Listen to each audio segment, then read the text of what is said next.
আমরা আজ আবারও নিফটি ব্যাংক নিফটির মধ্যে নতুন একটা হাই দেখতে পেলাম। তো মার্কেট নিয়ে আলোচনা করব, এর সাথে সাথে বেশ কয়েকটা স্টক রয়েছে, সেই স্টকগুলো নিয়েও আলোচনা করব। এর মধ্যে অনেক স্টকই আপনারা আমার ভিউ চেয়েছেন, সেটাও শেয়ার করব। এছাড়াও অন্যান্য কয়েকটা স্টক রয়েছে যে স্টকগুলো নিয়ে আলোচনা করব। তাহলে ভিডিওটা শুরু করা যাক। আমি নিরুপমা শেয়ার শেখো চ্যানেলের পক্ষ থেকে সকল বন্ধুদের স্বাগত জানাই। আর চ্যানেলটা যদি সাবস্ক্রাইব না করে থাকেন তাহলে অবশ্যই চ্যানেলটা সাবস্ক্রাইব করে নেবেন, আর পাশে থাকা বেল আইকনটা প্রেস করে রাখবেন। আমি ভিডিও আপলোড করার সাথে সাথে আপনাদের কাছে ভিডিওটা পৌঁছে যাবে। আমরা প্রায় বিগত এক মাস ধরে নিফটিতে কিন্তু একটা ফ্যান্টাস্টিক র্যালি প্রত্যেক দিনই প্রায় দেখতে পাচ্ছি, এবং এই যে র্যালিটা আমাদের বেশ ভালোও লাগছে দেখতে। যারা আমরা বাই সাইডে নিফটিতে ট্রেডই করি বা আমাদের পোর্টফোলিও আমরা দেখছি খুব ভালো ওপরের দিকে র্যালি দেখাচ্ছে। তো আমাদের কিন্তু মাথায় রাখতে হবে, নিফটি এখন যেমন প্রত্যেক দিনই প্রায় মাসের বেশিরভাগ দিনই আমরা নিফটিকে ওপরের দিকের র্যালি দেখতে পাচ্ছি। নিফটি এখন বুলিশ মোডে চলছে বলে এখান থেকে নিফটি যখন রিভার্স করবে সেক্ষেত্রে কিন্তু আমাদের মনে রাখতে হবে আমরা প্রতিদিন কিন্তু নিফটিকে নিচের দিকে ট্রেড করতে দেখব। তাই মার্কেটে কিন্তু আমাদের একটু কসাস হওয়া উচিত। মার্কেটে এই যে মার্কেট চলছে, এই মার্কেটে অবশ্যই ট্রেডিং করা যাবে, কিন্তু নতুন করে যদি পোর্টফোলিও স্টক অ্যাড করতে চান একটু ওয়েট করা বেটার হবে, কারণ মার্কেটকে একটু ডিপ হতে দিন। তার ফলে কি হবে, বিভিন্ন স্টক আপনারা যেগুলো ওয়াচ লিস্টে রেখেছেন পজিশন নেবেন বলে, সেই স্টকগুলোও নিচে আসবে। সেই সব জায়গায় আপনারা কিন্তু আপনাদের পোর্টফোলিওর জন্য স্টক অ্যাড করতে পারেন। আর যারা ট্রেডিং করছেন অবশ্যই কিন্তু মাথায় রাখবেন, মার্কেট যেদিন রিভার্স আসবে সেখানে কিন্তু একটা মার্কেটে যখন সেলিং আসবে সেখানে কিন্তু মার্কেটে একটা বড় সেলিং আসার চান্স রয়েছে সেখানে। তাই ট্রেডিং করার জন্য অবশ্যই স্ট্রিক্টলি স্টপ লস মেনটেন করে তারপরে কিন্তু ট্রেড করুন। আমার এক্সপেক্ট অনুযায়ী আমার মনে হচ্ছে বাজেটের আগে আমরা কিন্তু একটা মার্কেটের মধ্যে ভালো সেলিং দেখতে পাবো। মোটামুটি আমার যেটা 15 বছরের অভিজ্ঞতা অনুযায়ী আমি যেটা দেখেছি সেটাই আমি আপনাদের সাথে শেয়ার করছি। তো বাজেটের আগে আমরা কিন্তু একটা ভালো সেলিং আশা করছি দেখতে পাবো, এবং সেই সেলিংটা আমরা কিন্তু ভালো অপরচুনিটি পাবো ভালো ভালো স্টককে বাই করার জন্য। তাই আমার মনে হয় একটু পেশেন্স রেখে ওয়েট করা উচিত। মার্কেট একটু কারেকশান আসুক, মার্কেট অনেকটা হাইতে চলে গেছে। আজকেও আমরা নিফটির মধ্যে নতুন হাই দেখতে পেলাম, যেটা 24,401, এবং ব্যাংক নিফটির মধ্যেও আমরা একটা নতুন হাই দেখেছি, যেটা হচ্ছে 53,357।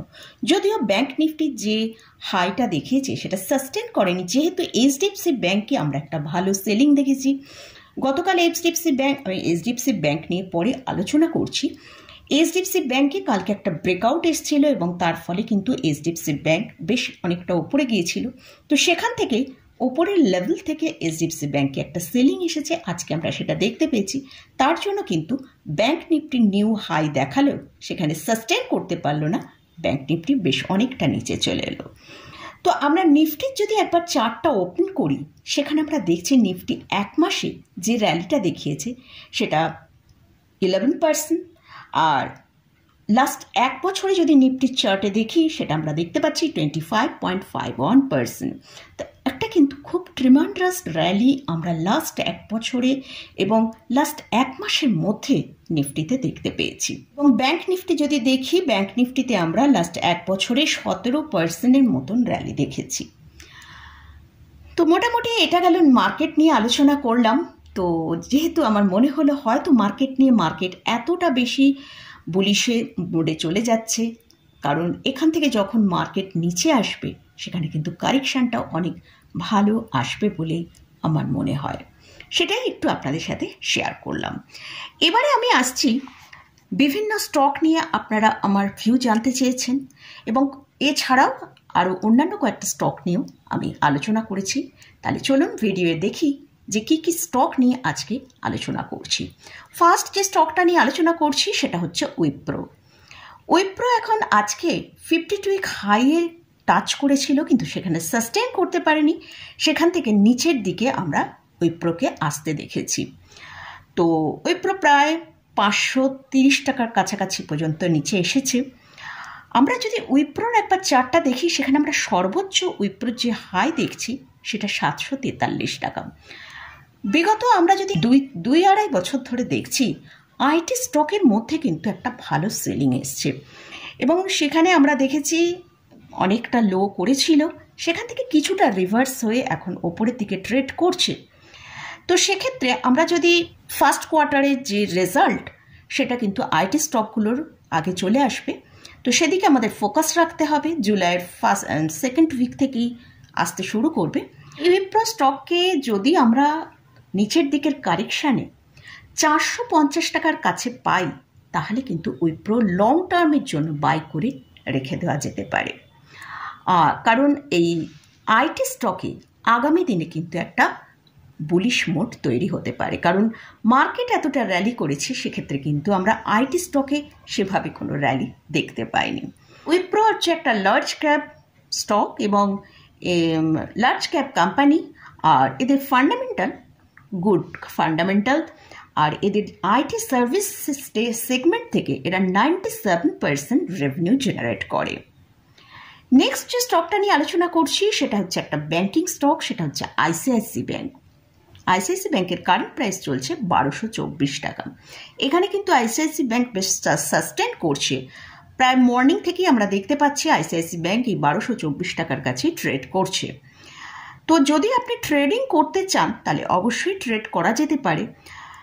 যদি এই আইসিআইসি ব্যাংক 1235 টাকার ওপরে সাস্টেন করে চলতে থাকে, অর্থাৎ 1240 এরকম জায়গায় যদি নতুন করে হাই দেখায়, তাহলে সেখানে কিন্তু একটা বাই করার সুযোগ আসতে পারে। না হলে আপনি যদি ট্রেডিং করতে চান, তাহলে একটু ডিপের জন্য ওয়েট করুন। 1140 টাকার স্টপ লস রেখে অবশ্যই আইসিআইসি ব্যাংকে আপনি ট্রেডিংয়ের জন্য নিতে পারেন। আর আইসিআইসি ব্যাংক হচ্ছে আমাদের সেকেন্ড লার্জেস্ট প্রাইভেট কোম্পানি, আর এই স্টকটা লাস্ট এক বছরে প্রায় 40% মতন র্যালি অলরেডি দেখিয়ে দিয়েছে। যদি আমরা এর লোয়ার লেভেল থেকে দেখি, তাহলে কিন্তু আমরা দেখতে পাবো প্রায় 40% র্যালি দেখিয়েছে। আর এই স্টকটা যদি লং টার্মের জন্য আপনার পোর্টফোলিও অ্যাড করতে চান, তাহলে অবশ্যই 15 থেকে 20% কারেকশান এলে, হয়তো সেটা এক্ষুনি আপনি কারেকশানটা দেখতে পাবেন না, এর জন্য আপনাকে একটু ওয়েট করতে হবে। মার্কেটে যখন কারেকশান আসবে, তখন কিন্তু আইসিআইসি ব্যাংকে একটা ভালো কারেকশানের আশা করতে পারি। তো সেই জায়গায় কিন্তু বাই করলে মানে ভালো র্যালিটা আমরা দেখতে পাবো। নেক্সট যে স্টকটা নিয়ে আলোচনা করছি সেটা হচ্ছে এইচডিএফসি ব্যাংক। এই স্টকের আজকে যে প্রাইসটা চলছে সেটা হচ্ছে 1729 টাকা। এই স্টকটা আমরা গতকাল দেখেছিলাম একটা ব্রেকআউট এসেছিল 1755-র ওপরে, এবং সেখানে সাস্টেন করে মানে হাই দেখিয়েছিল 1790, ক্লোজিংও দিয়েছিল কিন্তু একটা ভালো জায়গা, সেটা হচ্ছে 1771 টাকা। এই স্টকটা ওপরের লেভেল থেকে একটা ভালো সেলিং এসেছে, এবং স্টকটা আজকে আমরা দেখতে পাচ্ছি 1729 টাকার কাছে ট্রেড করছে।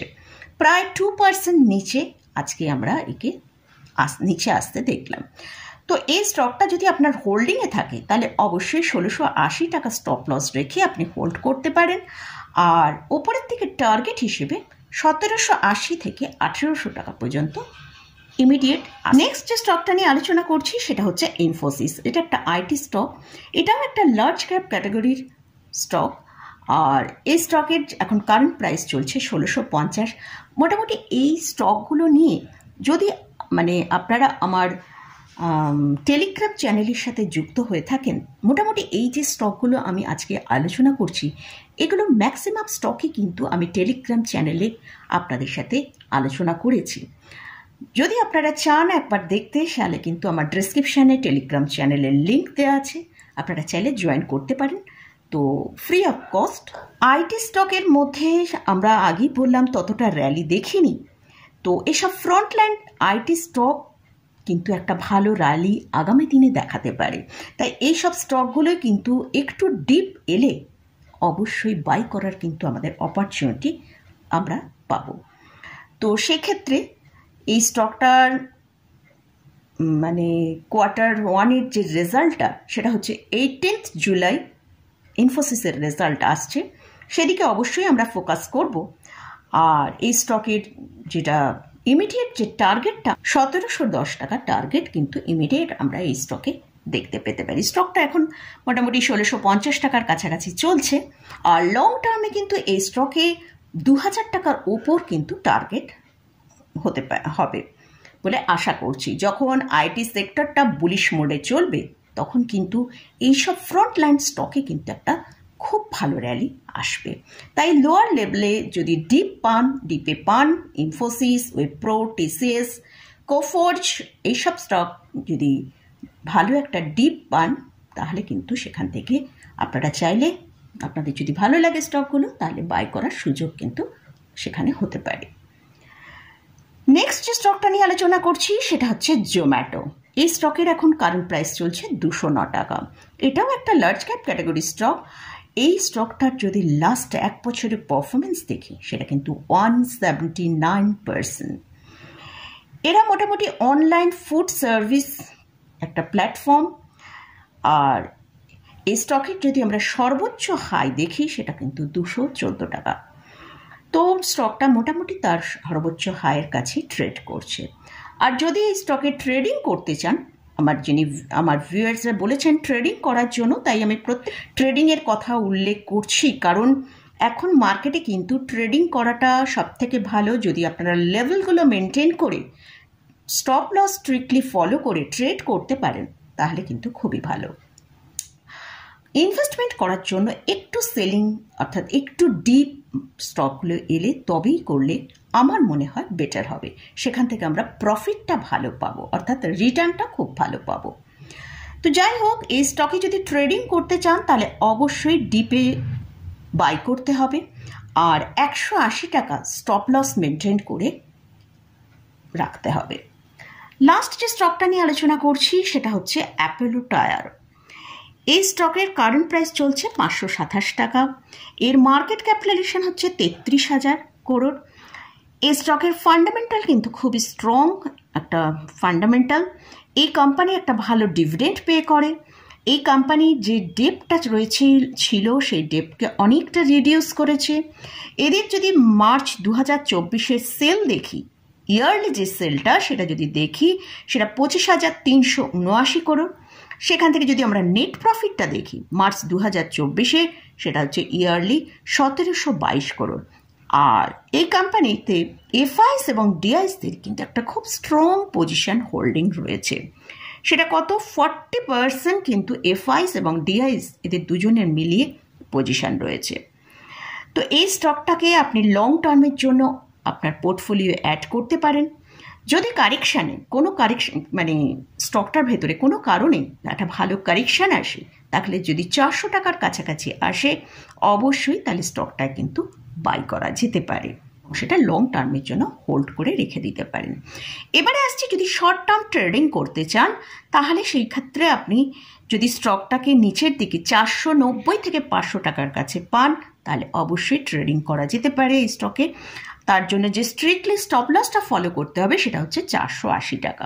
480 টাকা স্টপ লস মেনটেন করে অবশ্যই বাই করা যেতে পারে। টার্গেট হিসেবে ওপরে 550 টাকা পর্যন্ত যেতে পারে।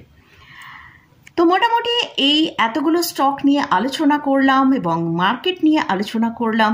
এটি সবটাই কিন্তু আমার ভিউটাই আমি আপনাদের সাথে শেয়ার করলাম।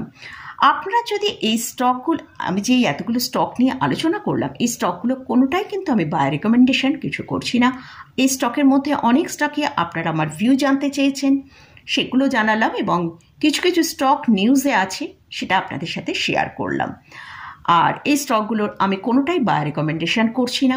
ইন্ডেক্স নিয়ে আলোচনা করলাম এবং স্টক নিয়ে আলোচনা করলাম। আপনারা যদি এই স্টক বা ইন্ডেক্সে কোথাও কোনো পজিশন নিতে চান অবশ্যই আপনারা আগে ভালো করে চার্ট অ্যানালিসিস করবেন, ফান্ডামেন্টাল কন্ডিশন কীরকম আছে সেটা বুঝে নিয়ে তারপরে কিন্তু সেই স্টকের দিকে ফোকাস করবেন। তো মোটামুটি আমি এডুকেশনাল পারপাসে আপনাদের সাথে প্রত্যেকটা ভিডিও শেয়ার যেমন করি এই ভিডিওটাও সেরকম শেয়ার করলাম। মোটামুটি আজকের মতন ভিডিওটা এখানেই শেষ করছি। ভিডিওটা যদি ভালো লাগে অবশ্যই লাইক করবেন, শেয়ার করবেন, সাবস্ক্রাইব করবেন। ধন্যবাদ।